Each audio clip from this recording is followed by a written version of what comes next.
అమ్మా నాన్న, సంక్రాంతి పండుగ వచ్చింది కదా, నేను వెళ్లి సంక్రాంతి పండుగ ఎలా జరుపుకుంటున్నారో చూసి వస్తాను.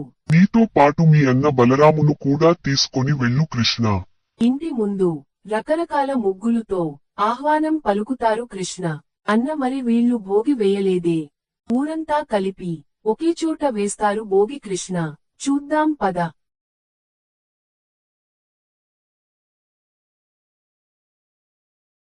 భోగి మంటలు వేసి గాలిపటాలు ఎగరేస్తున్నారు చూడు కృష్ణ. అవును, చూడడానికి చాలా అందంగా ఉంది. మరి రేపు ఏం చేస్తారు అన్నయ్య? ఇంటి ముందు ముగ్గులు వేసి ఇంటికి తోరణాలు కట్టి జన్మనిచ్చిన పెద్దవాళ్లను తలుచుకొని వాళ్ళకి వస్త్రాలు సమర్పిస్తారు కృష్ణ. మరి నా మిత్రుల పండగ ఎప్పుడు? కృష్ణ ఈ పోది గోవుల పండగ. తెల్లవారుజామున గోవులను కడిగి ఇల్లంతా శుభ్రం చేసుకుని గోవుల కొమ్ములకు కలర్స్ వేసి వాటికి పూలు చుట్టి ఇంటి ముందు గౌరమ్మను ఉంచి గోవులను తోలుకొని వెళ్తారు. మరి ప్రసాదం చేస్తున్నారు కదా, వాటికి పెట్టరా?